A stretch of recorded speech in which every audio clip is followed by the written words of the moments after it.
Abra a Escritura na carta do apóstolo Paulo aos Romanos. E hoje nós daremos continuidade àquilo que temos feito aí já há 3 anos, no capítulo 13. Os irmãos devem ter reparado muito bem a leitura da liturgia lá em 1 Samuel. E hoje do que se trata o assunto desse capítulo, culminando e fechando aquele assunto que ele vem desenrolando desde o 12, e que surpreendentemente desemboca no que é o amor.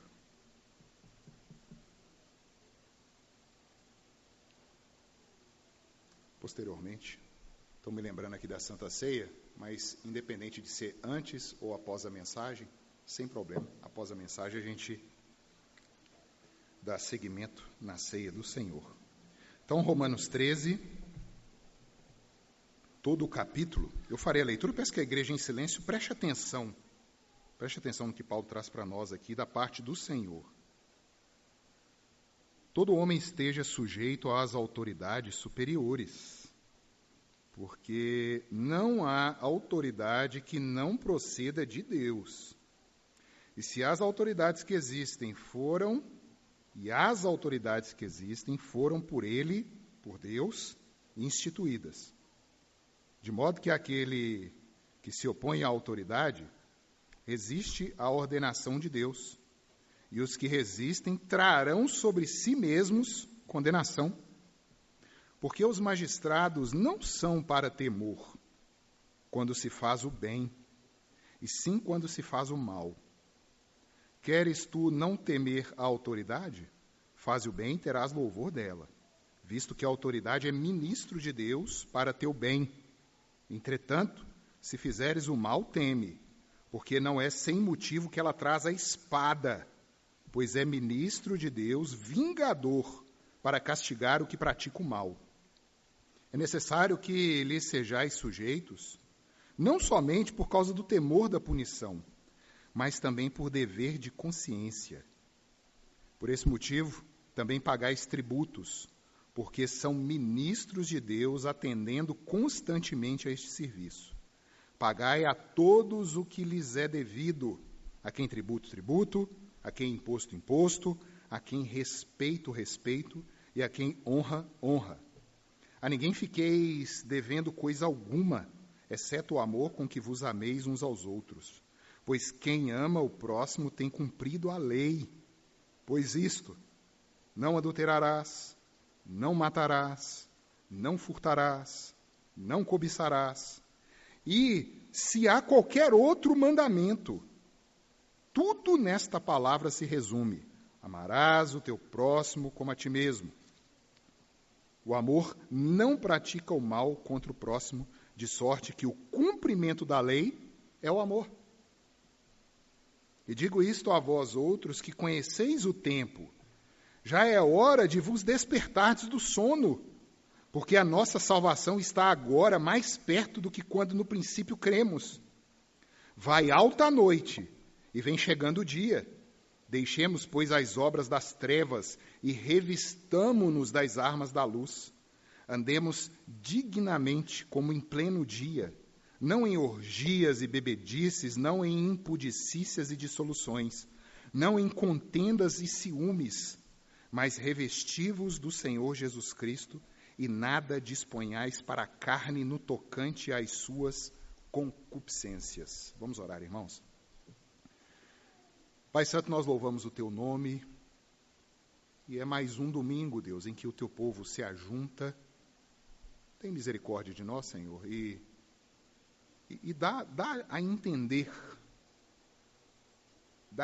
aquilo que é do Senhor e a abraçarmos pela fé a obra bendita de Jesus Cristo.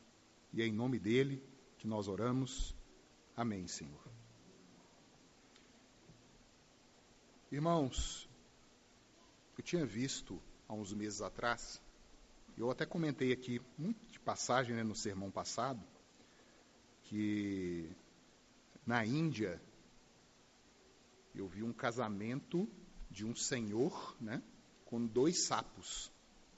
E ele falava que ele amava muito os sapos. 2 sapos. No Japão, houve um estouro de vendas de bonecas. São bonecas tecnológicas, de silicone, uma aparência tátil assim, fenomenal. E, especialmente, os homens estão comprando essas bonecas como se fossem esposas. Não é meramente para um prazer sexual, mas é de cotidiano, de vida. E dizem que amam aqueles pedaços de plástico. E as Escrituras, meus queridos, elas nos deixam claro o que é amor. Nós vamos deixar amor ao vento do que a cultura diz o que é amar? O que é amor? Cada um aqui vai falar alguma coisa.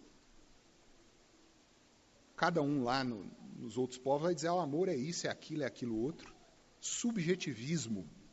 Cada um vai externar aquilo que acha que é amor. A filosofia moderna hoje diz, né, se te faz feliz, pode ir que está certo. Tinha que ter assim, né, assinado Satanás embaixo, né? E nós vivemos esses tempos. E Paulo, trazendo aqui esse fechamento do que ele começou lá no capítulo 12, e lembrem que na liturgia do capítulo passado, nós lemos aqui Levítico 19. E eu falei, igreja, Levítico 19 é o livro mais árido da Escritura. Aí tem um tanto de mandamento, um tanto de coisa, e no meio do capítulo está assim, amarás o teu próximo como a ti mesmo. Aí você pergunta, né, amarás o teu próximo como a ti mesmo? É negócio de Jesus Cristo, né, Novo Testamento? Eu falei, não, estava na boca de Moisés, escrevendo o livro mais árido da Bíblia. Porque o amor é o cumprimento da lei. É objetivo. E nós vamos ver aqui no decorrer desse capítulo 13, e aqui toca num ponto, né, no ídolo de hoje, que é o ser humano diante da política, das ideologias. O novo ídolo, o humanismo, está tentando tomar o trono de Deus.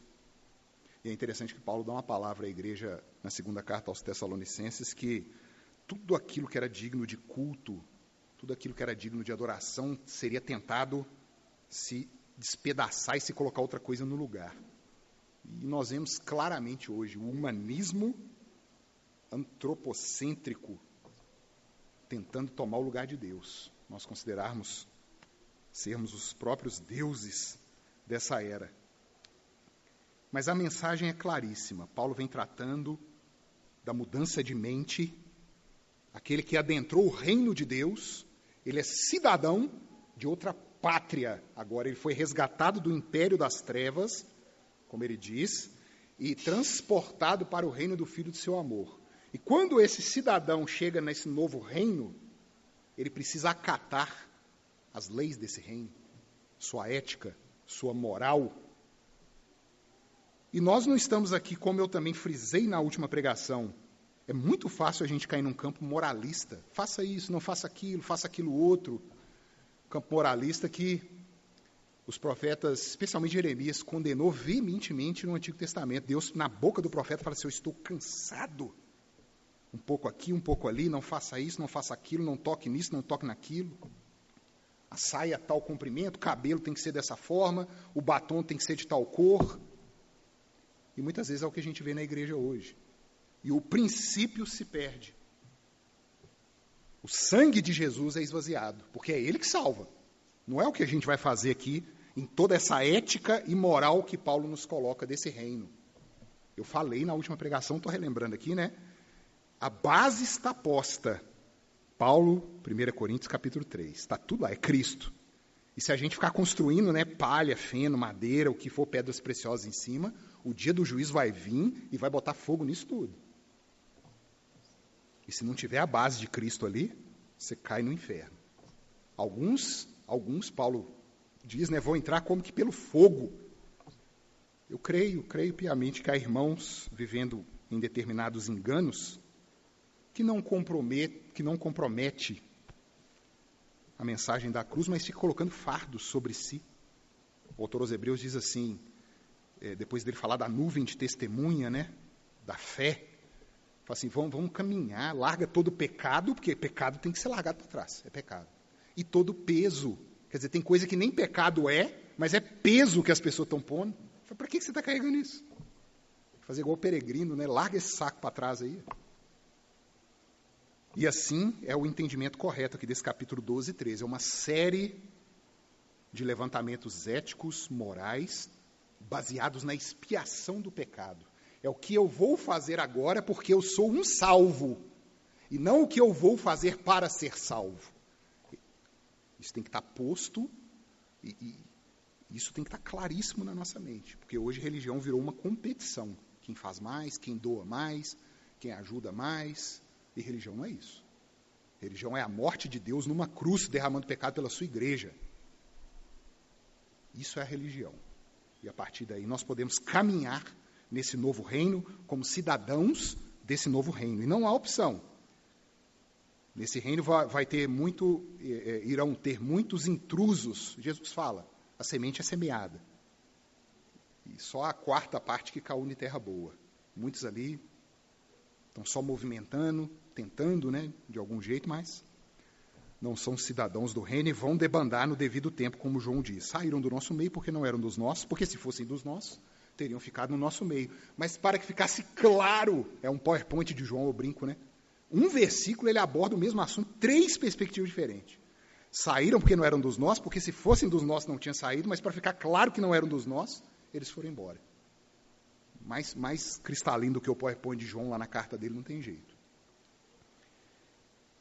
E Paulo, depois de tratar, né, dessa mudança de mente, do uso dos nossos dons, das nossas capacidades que Deus maravilhosamente nos habilitou, do relacionamento entre irmãos, até com os inimigos, Paulo trata aqui, como tratar com os inimigos. Paulo traz aquilo que a modernidade abomina, a autoridade. Autoridade. E é interessante a gente prestar atenção. Eu vi uma certa divisão aqui entre os comentaristas, e eu vou na linha daqueles comentaristas, e uma linha exegética boa, que Paulo usa o termo para autoridades. Percebam que a autoridade ela é falada muitas vezes em diversos versículos, mas na língua original há palavras distintas. E a gente tem por que Paulo usou palavras distintas e não a mesma. A primeira vez que ele cita autoridade, ele cita exousia, que é uma autoridade, um poder, algo delegado, não especificamente uma autoridade governamental. E nós vamos tratar disso aqui. O porquê disso. E a partir do versículo 4, Paulo já usa um outro termo. Ele já usa uma outra palavra, que já aponta para uma autoridade mais específica, a governamental. Ele já fecha isso. E como eu falei, esse conjunto da obra do capítulo 12 ao 13 é o que vai nos dar um parâmetro, um paradigma, um marco, um farol, para a gente saber o que é amor. Porque eu volto a insistir com a igreja, eu tenho insistido nisso. Amor não é sentimento, não é afeto, emoções, sensações, erotismo, sensualidade, muito em voga hoje, né? Amor não é meramente, mas faz parte, não é meramente o amor, marido, mulher, pais e filhos, não é meramente, isso é uma coisa muito mais rica, muito mais ampla. Nós vemos hoje, tomando o casamento como exemplo, né? Que lástima. O STF está votando poligamia. Se quiser, a viúva está chorando no caixão do marido dela, chega a amante para cobrar a pensão ainda. E está lá no STF. Duas uniões estáveis. Pesquisa aí. STF julga poligamia. Mas o casamento, o amor marital, monogâmico, heterossexual, bradam, né? Jesus, teologia liberal, teologia hermenêutica de suspeita, Jesus nunca tratou de homossexualidade com coisa que a Bíblia não é a palavra de Deus. Nós tivemos um estudo aqui com a mocidade mostrando.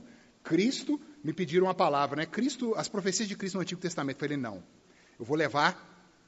Cristo escreveu o Antigo Testamento. E nós vimos. Tem aqui os jovens que estavam com a gente lá, a gente viu. O testemunho do Novo Testamento cruzando com o Antigo, e Jesus escreveu aquilo lá. Mas, para aqueles que ainda resistem, né? E fala que Jesus não tratou da união homoafetiva, se Jesus fosse tratar de cada aberração que aparece, a gente tinha uma Bíblia e não ia ter fim. Mas Jesus, ele é Deus, ele é sábio. Ele trata do quê? Eu não vou tratar de errado, não, gente. Errado, eu vou tratar do certo. Aí lá em Mateus 19 ele trata. Mateus 19, 4-6. Então respondeu ele: não tendes lido que o Criador, olha para onde que Jesus vai, gente, Gênesis, olha onde que Cristo apela. Se a gente não considera o início, nós vamos errar o fim. Então, constantemente Jesus Cristo exorta ao início. Não tendes lido que o Criador, desde o princípio, os fez homem e mulher, e que disse, por esta causa deixará o homem pai e mãe, e se unirá à sua mulher, tornando-se os dois uma só carne? De modo que já não são mais dois, porém uma só carne. Portanto, o que Deus ajuntou, não separe o homem. Ponto. Não tem mais gambiarra, não tem mais jeitinho, nada. O nosso Deus deixou claro. O amor tratado nas Escrituras é algo muito mais rico, muito mais amplo. Não tem essa perspectiva mesquinha, pobre, egoísta e rasa do que é amor na nossa cultura, que vocês veem na novela aí, nos seriados, nas músicas, no que for.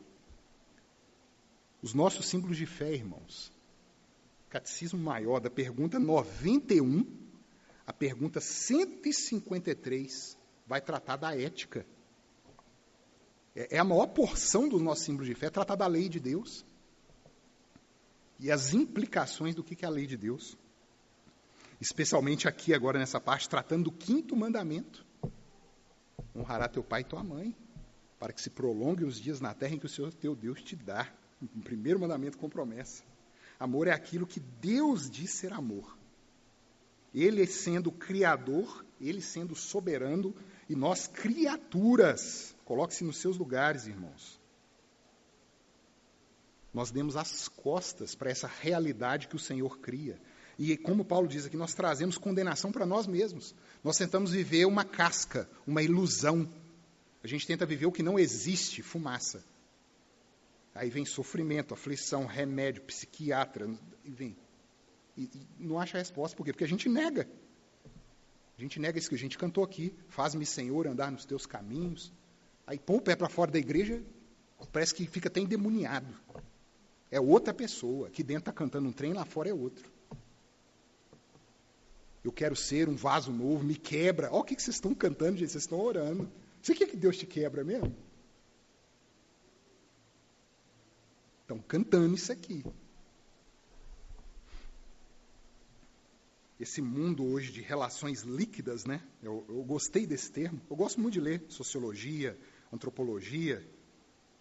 E Zygmunt Bauman, ele diz que nós não chegamos ainda na pós-modernidade. Eu concordo com ele. Nós vivemos a modernidade líquida. Os relacionamentos em ruína. A velocidade. Amor é tomar uma curtida no Instagram. Ah, meu melhor amigo, você nem sabe quem que é a pessoa. Vocês estão vendo a loucura?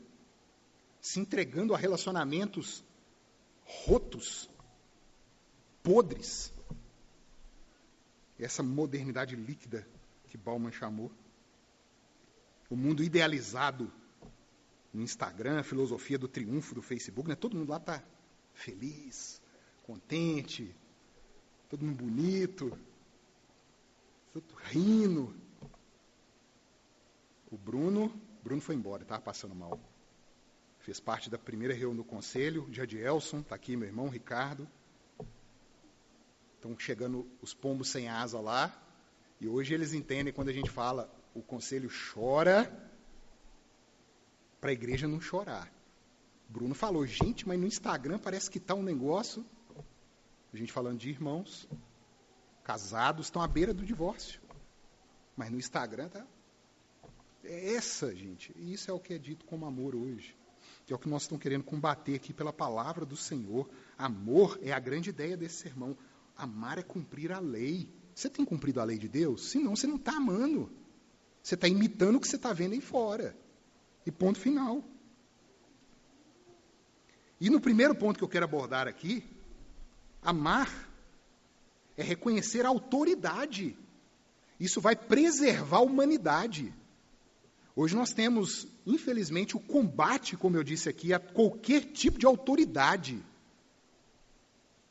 Pense, dentro de casa, pai, filhos, marido, esposa, dentro da igreja, pastores, ovelhas, escola, professor, aluno, e vai, pense, numa autoridade.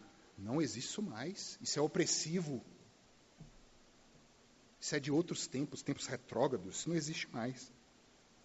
Mas Paulo começa o capítulo 3, todo homem esteja sujeito à exousia, à autoridade. Existe uma autoridade. E no capítulo 3 ele diz, porque os magistrados, arrontes, é o termo, aí ele já parte para o governo. Sejam juízes, prefeitos, governadores, reis, a autoridade que o povo reconhece dentro da sua organização. Eu não vou entrar aqui em detalhes, se está certo, se não está, presidencialismo, parlamentarismo, monarquia, libertarianismo, a gente vê de tudo um todo no YouTube. Eu acompanho um monte de canal, assim, comunismo, aí você vai vendo e vendo como que o homem... Quem orou aqui hoje? Nós somos um ser religioso. Oraram isso aqui hoje, eu lembro, viu? E nós precisamos adorar algo. Foi uma irmã que orou isso aqui hoje. E nós vamos tentar colocar o ser humano no trono e definir essas coisas, a despeito do tipo de governo que se estabeleça ali. E nós lemos aqui em 1 Samuel, eu leio aquilo ali com a tristeza, irmãos, como se pudesse mudar, né? Como se Deus não tivesse definido aquilo ali. Né? Eu falei, meu pai, olha, estou avisando aqui, que o rei vai fazer? Não, nós queremos um rei, parece que está até enfeitiçado, né? Nós queremos um rei. E o rei já estava lá, dominando sobre o povo. E esses ministros, esses governos que são instituídos, seja quais forem reconhecidos numa sociedade, que por mais perverso às vezes possa parecer, por mais contrário que nós possamos ser, a ideologia que ele segue, o tipo de trabalho que ele faz, são eles que estão preservando uma estrutura mínima para a gente poder viver. Eu tenho... E eu oro, eu tenho compaixão de policial. Está aqui, Jadielson. São os que eu mais oro, porque é a autoridade mais combatida hoje. Mais do que político. Acho que meus irmãos aí também são, né? Rapaz, eu falo assim, não tem condição não. Por quê? Vocês têm autoridade igual o povo lá de Brasília tem, só que vocês não têm o dinheiro que eles têm. A proteção, a guarnição, vocês estão muito mais expostos. Vocês aguentam cabeçada de frente com o cidadão, com o povo. É impressionante como que a polícia hoje, meus queridos, ela é escarnecida.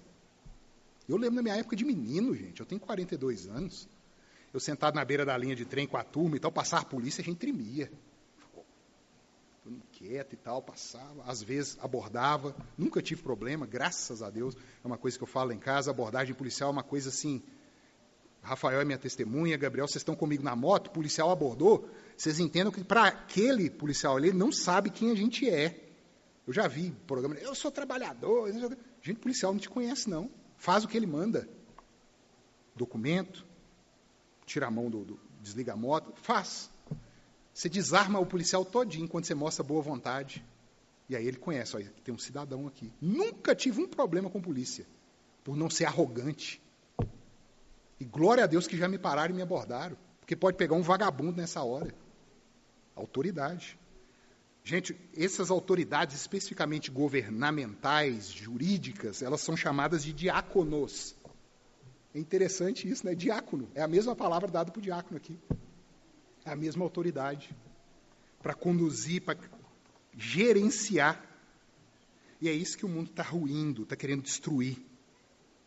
Propagando que não existe a tal da autoridade, que toda autoridade manifesta, ela é errada.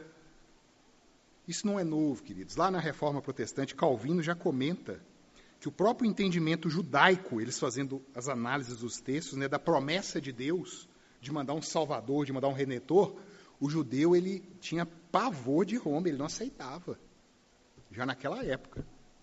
Ele não aceitava o jugo romano, e eles tinham problemas, e Roma impunha a Pax Romana, né, o império tinha que servir às leis de Roma, E os judeus davam problema nisso aqui porque meramente não entendiam. Não entendiam que eles tinham que honrar o quinto mandamento, que era da lei deles, mas eles colocavam entulhos ali, cobriam. E por que eu estou comentando, queridos? Quinto mandamento, o que tem a ver, né? Pai e mãe? O que tem a ver? Porque o quinto mandamento ele não significa só aquele gerador biológico meu, ele abrange, não é só os pais, em termos biológicos, mas os superiores, em dons e idades. Especialmente aqueles pela ordenação de Deus, como nós estamos vendo aqui. Deus colocou e se resistir, está resistindo à ordenação divina e vai sofrer. Esses estão colocados sobre nós, não somente no Estado, na família, na igreja, onde você imaginar, na escola. Olha que interessante, para vocês verem isso, lá em Gênesis 45, vocês não estão tirando isso de trás da orelha, não.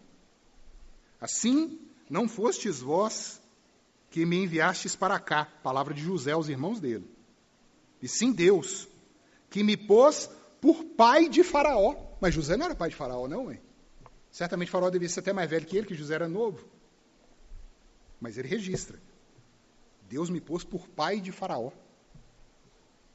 Uma autoridade sobre ele. E Faraó reconheceu isso. Faraó só põe assim, não põe a mão na minha mulher, não. O resto está por sua conta.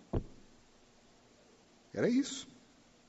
Lá em 2 Reis 2 diz assim, indo eles andando e falando, eis que um carro de fogo, com cavalos de fogo, os separou um do outro. E Elias subiu ao céu num redemoinho. O que vendo Eliseu, clamou, meu pai, carros de Israel e seus cavaleiros, e nunca mais o viu. E tomando as suas vestes, rasgou-as em duas partes, 2 Reis 2, 11 e 12. Elias não era pai de Eliseu, não. Era autoridade sobre ele. Quinto mandamento. 2 Reis 15, 13.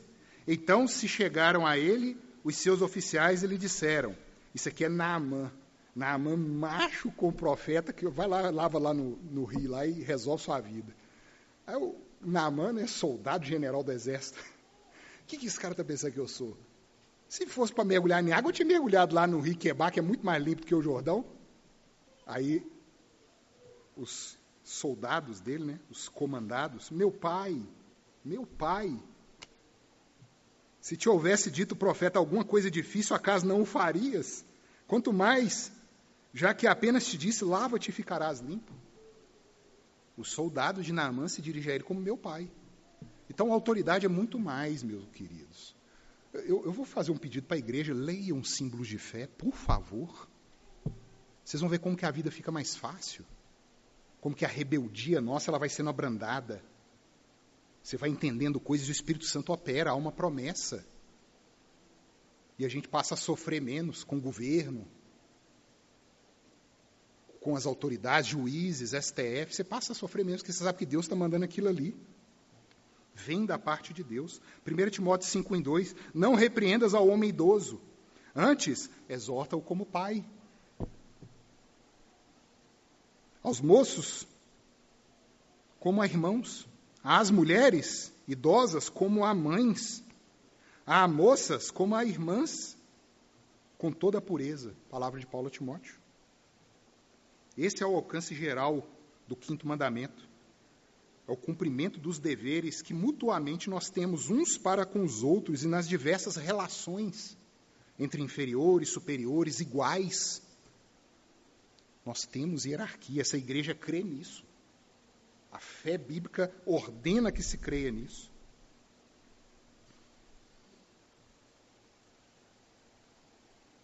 E complementando aqui essa visão, né, que não é só de magistrados que está sendo tratado aqui, mas de qualquer autoridade, é o versículo 7 que diz assim, a quem honra, honra, a quem respeito, respeito, a quem imposto, imposto, a quem tributo, tributo. Então há suas relações aqui, cada um na sua autoridade, meus queridos. Governos, polícia, trabalho, escola, igreja, eu tenho visto essa desconstrução que está a todo vapor hoje, Jacques Derrida. O que estão fazendo com a cultura? Música. Vamos pegar música. Ricardo, o que autoridade tem a ver com música? Tem. Você pega aqui meu irmão Cláudio, Zé, filho, tocam muito mais do que eu arranho um violão, e você precisa reconhecer isso. Eles são autoridade naquela relação ali. Você pega hoje, tudo virou música. Você tem um ruído, não, isso é música, não pode falar não. Iguala composições que dão trabalho, composições que desgastam intelectualmente aquele autor, e você pega um Pablo Vittar, um Anitta, é música. Isso é perversão de autoridade. Cinema, teatro, põe o que você quiser aí, perversão de autoridade. E não se reconhece, não se dá o devido valor, o devido à honra, o devido respeito, inclusive nessas relações. Não se reconhece a virtude, não há o belo mais, tudo é belo. Então nada é belo, se tudo é belo. Meus irmãos, é o momento em que a gente vive. É o momento em que a gente vive.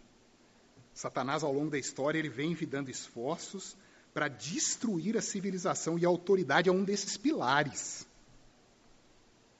Satanás tem uma bola de ferro e está batendo nessa autoridade, está entrando dentro de casa. Os pais são opressores. Isso está escrito num livro aí do século XIX. A família é opressora. Ideologia que muitos aqui estão abraçando. Marxismo. Está lá. É só ler. O Estado é quem tem que cuidar das crianças, não é o pai e a mãe. Vai lá, o Fernando de Dios, dá Maria Fernanda, o Estado cuidar. As três lindas aqui, ó. Põe lá, põe na mão do Estado. Autoridade. A família é opressora. Deixem os jovens livres para fazer o que quiserem. E amor, meus irmãos, amor é tentar a todo custo manter essa estrutura para que dê o mínimo de condição de vida para a gente caminhar. Nós devemos aprender com as autoridades, com os superiores. Nós temos deveres com eles e eles com os inferiores. Como verdadeiros pais devem demonstrar amor e ternura com aqueles que são menores. Gente, eu estou sendo plenamente, politicamente incorreto aqui. Inferioridade, menor, cada um em sua relação. Facilitar com que os inferiores cumpram com seus deveres, para com eles e entre si, de forma pronta, de forma alegre, como se fossem verdadeiros pais, autoridades. E os inferiores honrarem os superiores, devido à reverência sincera, reconhecer os seus atributos, a sua capacidade, a sua virtude, a sua virtuosidade, deixar a inveja, a avareza, o rancor,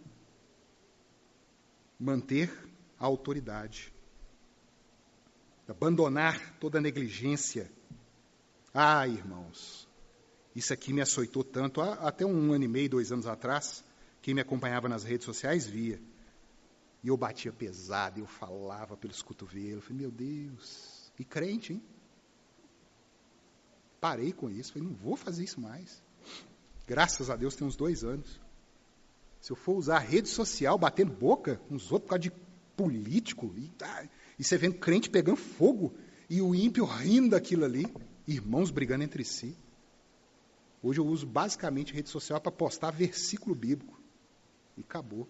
Se alguém quiser, já tinha falado, se me procure. O que você pensa, cara, de política? Muitos me procuraram. Nós vamos sentar aqui, vamos gastar tempo para falar, porque não é 140 caracteres aqui que vai resolver de Twitter, não. Nem sei se é 140, mas acho que aumentou um pouco. Nós vamos sentar e vamos conversar. E eu vou te expor minha visão, você me expõe a sua e nós vamos caminhar. Mas ficar caçando confusão em rede social, estou fora. E há 2 ordenanças. Pagai, olha que interessante, isso não é versículo 7 e 8. E a ninguém fiquei devendo. Tanto na forma positiva quanto negativa, você não tem opção não. Pagai e a ninguém fiquei devendo. O quê? O amor. Há uma promessa de Deus, irmãos, que fazendo o bem, voltando ao sermão passado, nós vimos aqui o que é bem e o que é mal. Quem que define isso? Nietzsche fala que não tinha essa conversa, não. Você definia você mesmo e acabou. Não. Deus define o que é bem e o que é mal. Sermão passado nós vimos aqui. Faça o que é bom, pois assim nós não precisamos temer a autoridade. Versículos 3 e 4. E mesmo que uma autoridade, um governo venha em perseguição, o temor aqui é aquele temor de consciência que Paulo diz. Eu estou defendendo a palavra de Deus e vou ser morto por isso aqui, eu não tenho medo. E vai resistir à autoridade, porque importa obedecer a homens do que a Deus. Então entendam aqui que não é fazendo bem vai dar tudo certo o que Paulo está falando aqui, não. O temor não vai sobrevir, mesmo que você seja traspassado a espada. Você vai estar em paz com o dono da autoridade que foi delegada e amontoando juízo para aquele que usou de autoridade de forma incorreta. Isso é impressionante. Deus cobrará. E Calvino diz, governo ímpio é juízo de Deus sobre um povo. É a vara dele. Anotem aí, leiam depois lá, Isaías capítulo 10. Isaías 10. A Síria, a grande potência, Deus fala assim, eles são a vara, o bastão que eu vou açoitar o meu povo. E depois vou cobrar deles, porque eles não acham isso, não. Eles acham que o poder é deles, que eles que estão por cima da carne seca. E Deus usa. Esse temor em desobedecer a Deus é que nos cobre, porque somos cidadãos de um reino novo. Temos uma ética e temos uma moral. É uma inversão completa do que a gente entende muitas vezes, do que é pregado, do que é lido. Os 10 mandamentos, o segundo ponto, são a base da definição do que é amar. Pois isto, versículo 9. Há uma voz à igreja, por favor. 9 e 10, leiam uma voz. Não adulterarás, não matarás.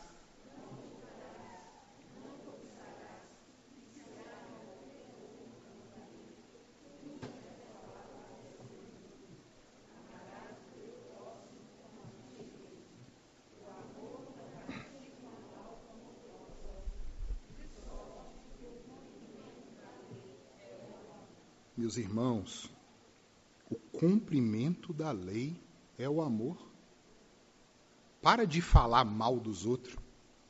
Faz um acordo aqui agora, a partir de hoje eu não falo mal mais de ninguém, nem na minha mente. Você vai ver que você não consegue. E como que você vai ter que trabalhar para dominar isso? Isso é amar. Amar não é ser pai de pet, pai e mãe de pet. Ah, que amor. Isso é amor para o mundo. Amar não é achar lindo uma criança de 10 anos querer ser menino, sendo que ela é menina. Isso não é amor. Amar não é deixar de discordar e alertar do erro, muito pelo contrário. Eu acho impressionante que parece, como eu tenho dito aqui, né, que a gente está numa grande competição, mas que no fim tudo vai estar certo. Se existe um Deus, ele vai receber todo mundo lá. E vamos agradar todo mundo, ninguém caça confusão com ninguém, cada um fica na sua, se não atinge minha vida, mas as pessoas não percebem que a deteriorização da realidade que foi criada prejudica todo mundo. É a confusão que nós temos aqui hoje. Isso vai alastrando igual um câncer, metástase, que começa num lugarzinho ali, o estômago olha assim, tá aí, ó, tá lá no pâncreas, deixa ele lá. Não. Se aquilo não for combatido, não for debelado, vai alastrar. É a realidade virtual que foi criada. E só vai alastrando. E causando sofrimento e causando dor. Amor não é dizer querides, amigues, menines. Isso não é amor não, gente. Amor não é curtir foto de Instagram, como eu já falei aqui, chamar de melhor amigo aquele que você nem conhece. Amor não é concordar com a morte de bebês no ventre materno. Amor não é bradar, bandido bom é bandido morto. Isso não é amor, não. Amor não é querer desencarcerar todo criminoso. Isso não é amor. Amor não é dizer que a redenção virá com mais saúde, mais escola, mais segurança. Amor não é defender que há paz, paz e paz, enquanto não há paz. Assim disse o profeta. E nós vivemos o mesmo tempo hoje. Não, está tudo bem. Não está. Estão colocando um band-aid em cima de uma fratura exposta. E estão achando que está tudo bem. Vamos continuar. Está tudo podre ali, cheio de mosquito, põe um band-aid aí, está Pronto, não está. Isso não é amor. O comentarista Hendricks, ele chama a atenção aqui do versículo, falando que é usada aqui uma figura de linguagem chamada litotes. E é interessante essa percepção que ele teve, que Paulo fala assim, o amor não pratica o mal contra o próximo. Eu poderia virar e falar, o amor pratica o bem. Então, litotes é essa inversão para você frisar algo de positivo, seu uso negativo. E ele observou bem, falou, isso se refere aos 10 mandamentos, no sentido que Paulo está usando como base, porque os 10 mandamentos é uma série de negativas. Não isso, não aquilo outro, não aquilo outro. Ao contrário do que se diz hoje, é a psicologia, né? Eu até esqueci o nome do negócio, não pode falar não com os meninos não, porque tolhe a criatividade, que tolhe nada, tolhe pecado. A vara melhor ainda, a vara amorosa, a vara que dói mais em nós, pais, do que nos filhos. E aqueles que ainda vão ter filho vão saber disso.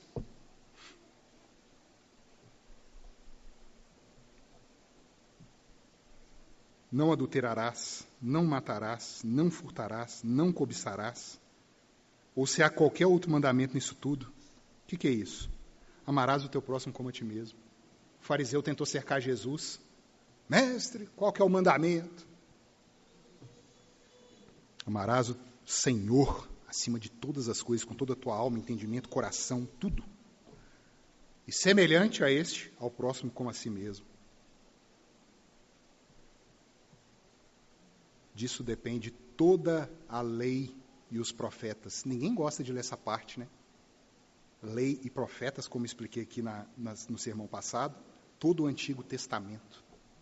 Amar ao próximo como a ti mesmo. Mas Ricardo, lá no Antigo Testamento tinha, né, olho por dente. Como é que é? Olho por dente? Não, né? Olho por olho, dente por dente. Trocando aqui. Como que trata isso? Falta de conhecimento, de cultura, Bíblia. Moisés tira um povo do Egito, 400 anos de chicote nas costas. Moisés está construindo ali uma civilização. Se um olhasse para o outro já passava a faca no outro. Moisés fala, não, para aí. Olho por olho, dente por dente. Vamos organizar isso aqui. Não é qualquer coisa que você pode se vingar do outro, não. E ali começa toda uma construção. Imagina Moisés chegando no meio daquele povo, saindo do Egito. Amarás o teu próximo como a ti mesmo. Amarás ao Senhor. Eles iam avançar nele e matar ele lá. Ué. Era o que eles sabiam fazer. Então Moisés usa de uma lógica. O teu irmão pisou no teu pé, pisa no pé dele. Nada além disso. E ali começa uma construção de uma sociedade. E lá ele já deixa a pista. Ó, isso aí é amar o próximo. E começa a construir noções do uso da terra, noções do uso do seu salário, noções da colheita. Toda uma cosmovisão de povo que até então ninguém sabia. Salmo 147, meus irmãos, o finalzinho, diz lá que Deus anunciou a palavra a Jacó, a sua lei, e mais a nenhum outro povo. E ali começa a construção do que é uma civilização, como que nós vamos viver. A gente estava fazendo tudo aquilo que Faraó dizia ser correto, mas Deus fala, não, agora é assim. E vai sendo construído, e nós vamos vendo esses ídolos caindo durante a história. E eu volto, irmãos, isso é uma mudança de mente. Isso aqui eu estou tocando em ídolo, como eu toquei nos meus ídolos. Eu falei, Senhor, como é que eu faço isso? Eu falei, faz porque você é crente, a sua nova natureza está aí, usa ela.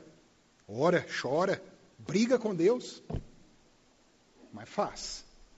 Porque senão você não é crente. É um negócio muito objetivo. E isso me dá medo às vezes. Medo por mim. Porque a Escritura discorre uma série de coisas que ele diz que o regenerado vai fazer. Quer dizer, então se eu não faço, eu não sou regenerado? Como é que fica? Aí as pessoas preferem torcer a mensagem da Bíblia. Não é bem assim. A mesma artimanha de Satanás. Lá no início. Nós indo lá para o Éden de novo. Deus disse para nem tocar nessa fruta aí. Ah, mas não é bem assim, não. Mesma coisa hoje, irmãos. A Escritura fala isso, mas não é bem assim, não. Mesma coisa. Mesma coisa. Isso tudo, queridos, essa mudança completa, desde lá do 12, mudança de mente, uso dos dons, relacionamentos, relacionamento com os de fora, com as autoridades, a civilização. Tudo culminando para o que é amor. Amor ao próximo, amor a Deus. Por que disso? E é o nosso terceiro e último ponto. O dia está próximo. Eu gosto disso nos apóstolos e nos profetas. Eles sempre apontam para o telos, para a finalidade. Nós temos uma finalidade. O dia está próximo. E digo isto a vós outros que conheceis o tempo. Paulo falando com a igreja. Vocês conhecem o tempo. Já é hora de vos despertardes do sono, porque a nossa salvação está agora mais perto do que quando no princípio cremos. Vai alta a noite. Você olha para o mundo hoje, você vê escuridão. Se for confrontar o que a Escritura diz, que o que é um ser humano com o que a gente vê, é uma noite, é uma escuridão, trevas. Lá vai alta a noite. E vem chegando o dia. E como o provérbio diz, né, a vereda do justo. Ele vai caminhando, até chegar o dia perfeito, a alva. E é disso aqui que Paulo está lembrando a nós. E há ordens, meus queridos. Revistamo-nos das armas da luz, deixemos as obras das trevas. Objetivo, de novo, abrace o que é o bem, abandone o que é o mal. Não caia na conversa. Eu estava conversando com um querido irmão essa semana, né, esclarecendo algumas dúvidas, e entrou direitinho nisso aqui, sobre o consumo da cultura. Né? O mundo é de Deus, a música, a dança, comidas, o mundo é de Deus. O que nós vamos fazer com isso é que é pecado. E se há alguma coisa que tenta torcer a realidade, ai daquele que transforma o bem em mal e o mal em bem. Isaías falou isso. Ai do que transforma o amargo em doce. Ai daqueles que convertem as trevas em luz. Tem irmãos, infelizmente, não posso assistir isso aí não, porque isso é coisa do capeta. Aí tem um personagem lá que é um demônio. E é um demônio que é demônio, é mal, vai ser combatido e vai perder no final. Constatativo. Não tem problema nenhum, gente. Pelo amor de Deus. Não deixar de ser menino. Agora, tem um demônio aí, mas não é muito demônio, não. Ele é até bonzinho. Isso é perversão. É transformar o mal em bem. É uma bruxa, mas não é uma bruxa. É o símbolo. É o símbolo que os grandes pensadores aí viram o poder do símbolo. É aquilo que vai contaminando a sociedade, vai transformando e vai trazendo aquelas implicações que a gente falou aqui. Andemos dignamente, versículo 13, como em pleno dia, não em orgias, bebedices, não em impudicícias e dissoluções, não em contendas e ciúmes, mas, de novo, revesti-vos do Senhor Jesus Cristo, e nada disponhais para a carne no tocante às suas concupiscências. Paulo falando aqui para a igreja, meus queridos. E é uma linha tão tênue, tão complicada a nós, não porque é complicado em si mesmo, a gente é problemático, nós temos um problema, irmãos. Nós temos um problema, e a primeira coisa para vencer esse problema é confessar a Deus. Ô Senhor, que a gente lê a Bíblia, não, que palavra linda, que poesia, né? Escreve bem, ó, o tradutor, papapá, não sei o quê. É você olhar com isso aqui com seriedade e falar, Deus, não consigo fazer isso não, mãe. E confessar. Que enquanto você achar isso aqui só bonito, digno de contemplação, não resolve, não. Enquanto você não revestir e se sentir no próprio corpo de Cristo, parte como um membro, pedra viva, como já foi orado aqui, para se revestir dessas armas de luz, aí nós vamos começar a entender, como Paulo fala lá na carta 2 aos Coríntios, porque as armas da nossa milícia não são carnais. Nós não vamos abrir cabeça de ninguém, não precisa brigar, irmãos. E o pior é que hoje parece que, eu não sei se é da nossa cultura brasileira, parece que para a gente discordar das pessoas, a gente tem que brigar. Já parece que está instituído isso, você vai discordar, você tem que brigar. Não precisa. Se eu não concordo, Siga seu caminho, eu sigo o meu. Não concordo. E o crente tem padecido nisso, porque se cala. As armas da nossa milícia não são carnais, e sim poderosas em Deus para destruir fortalezas, destruindo os conselhos e toda a altivez que se levanta contra o conhecimento de Deus, e levando cativo todo o entendimento à obediência de Cristo. Isso aqui é doutrina, é mente, corpo e alma.